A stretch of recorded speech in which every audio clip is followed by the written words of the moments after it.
وبقيت كل ليلة أنا وصاحب جوزي نقعد مع بعض وندردش ونتكلم، وبعد الكلام نروح على الأوضة بتاعتي ونعمل أجمل علاقة.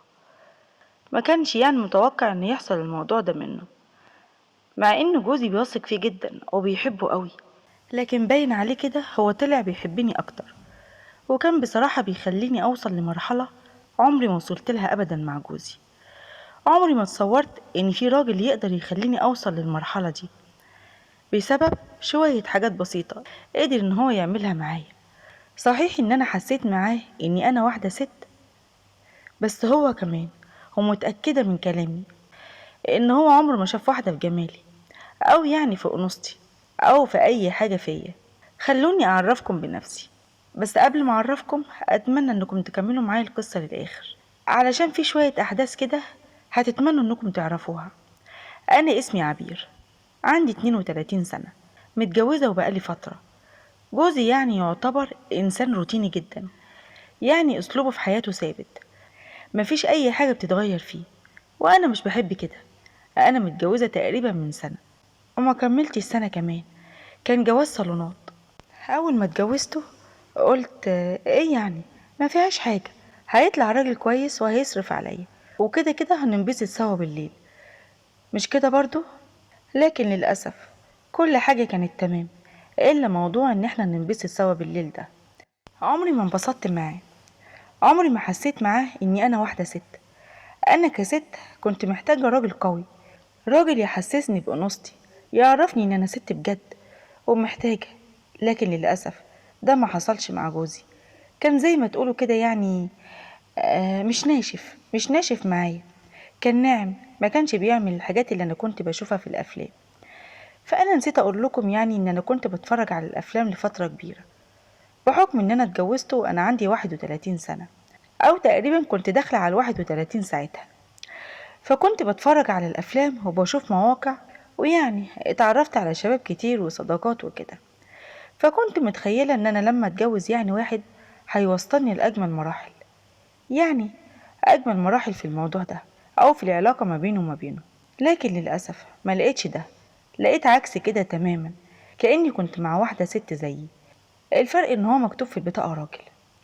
طبعا دي حاجة مش هقدر عليها، كل إنسان ليه طاقته وليه قدرته، وأنا جوزي دي قدرته ودي الطاقة بتاعته. فكنت متضايقة من الموضوع ده، لكن ما عنديش حل تاني.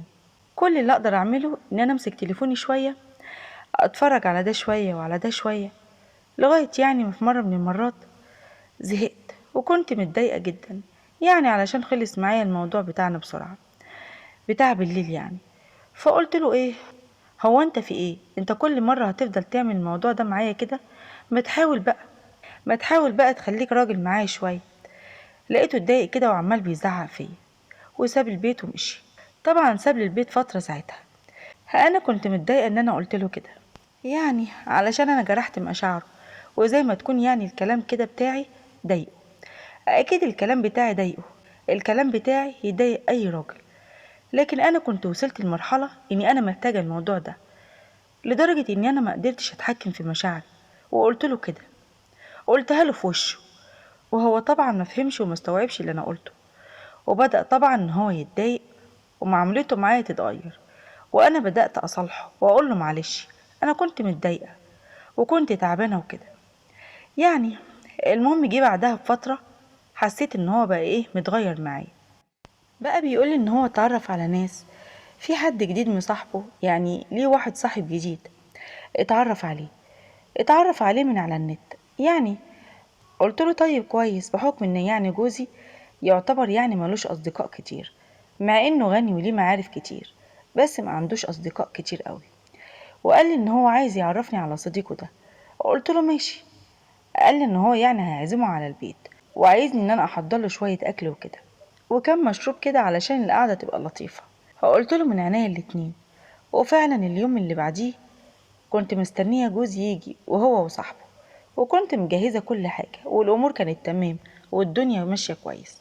خبط على الباب وفتح، ما استنانيش اقوم افتح الباب، معرفش ليه، بس المفروض ان هو كان يستناني اقوم افتح، علشان جايز كنت ابقى قاعده بهدوم خفيفه او قاعده بشورت واخده راحتي لكن هو فتح الباب على طول وانا كنت فعلا قاعدة بالشورت.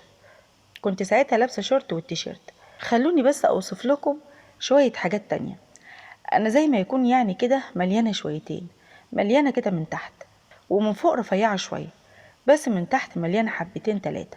وكنت لابسة الشورت ده كان ضيق عليا شوية، بحكم ان انا قاعدة يعني في البيت وواخدة راحتي يعني، فكان يعني مبين التفاصيل شوية. المهم اول لما لقيتهم الاتنين جم يعني داخلين الشقة، بصيت كده على الباب، لقيت راجل طول بعرض، عضلات كده، عنده دقن كده حلوة، وسيم، يعني باين عليه كده قوي، هيوصلني لمرحلة ايه ما وصلتلهاش. معرفش ليه وصلت كده لنفسي. بس ساعتها قلت له ايه ده انت جيت؟ لقيت جوزي بيقول لي معلش، كنت المفروض ان انا ايه ارن عليكي قبليها. قلت له لا عادي، وقمت على الاوضه بسرعه، وزي ما تكون كده يعني جه قدامي كده روب، رحت لابساه، لبسته على طول وطلعت بره. قلت له ايه احضر لكم الاكل؟ قال لي لا سيبك من الاكل دلوقتي وتعالى اعرفك على صاحبي. عرفني عليه. طبعا مش هقول اسمه دلوقتي علشان ما يصحش، يعني انا جايه لكم في الكلام وهقول لكم مش هقول اسمه ليه. عرفني عليه وسلمنا على بعض، وسلم عليا من لمسة ايده كده. حسيت ان من ايده ايدين راجل، ايدين خشنة كده وجامدة. حسيت اني انا ناعمة جدا معاه، مش زي جوزي، بحس ان احنا الاتنين واحد. المهم قعدنا في الصالة وجبت لهم الاكل وشوية مشروبات كده وحطيتها لهم، وكنت داخلة اوضتي علشان يعني ايه يقعدوا هما الاتنين براحتهم ويهزروا، اتنين صحاب يعني. لكن لقيت جوزي بيقول لي خليكي قاعدة، انت رايحة فين؟ خليكي قاعدة معانا. قلت له علشان يعني اسيبكم براحتكم. قال لي لا براحتنا ايه، احنا بنعمل ايه يعني، خليكي قاعدة معايا. ولقيته بيقول لي تعالي تعالي اقعدي هنا، وكان بيشاور لي اني انا اقعد ما بينه وما بين صاحبه. ما توقعتش ان هو يعني يقول لي كده. وكنا بنتفرج على فيلم، وسط ما احنا قاعدين يعني نعست شوية، فدماغي ميلت على كتف صاحب جوزي، ميلت عليه بالغلط. فضلت قاعدة كده وزي ما تكون كده جوزي كمان نايم، واحنا قاعدين حسيت بإيد بتتمد كده على المنطقة اللي عندي، المنطقة اللي فوق. فقلت ايه ده، في ايه؟ معقول جوزي بيعمل كده واحنا قاعدين مع صاحبه؟ فتحت عيني كده لقيت صاحب جوزي هو اللي بيعمل كده. اتخضيت وقلت له ايه ده، انت بتعمل ايه؟ قال لي ايه ما تخافيش، انا بس كنت بفوقك علشان تقومي تدخلي جوه.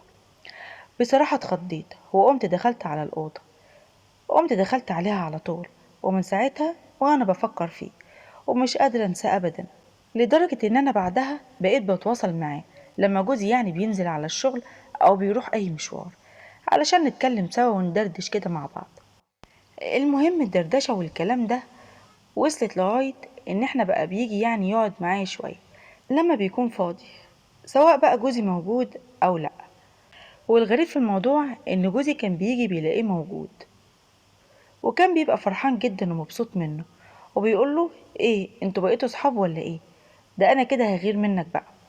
ما كنتش متوقعة ان ده يكون ردة فعل جوزي. وبعدها بفترة جوزي قال لي ان هو هيسافر، واي حاجة يعني ان انا احتاجها اطلبها من صاحبه. قلت له ماشي، اي حاجة هحتاجها اكيد هطلبها منك. وفعلا بعد ما سافر وقال لي ان هو مسافر، مسكت التليفون ورفعت عليه السماعة وقلت له تعالالي.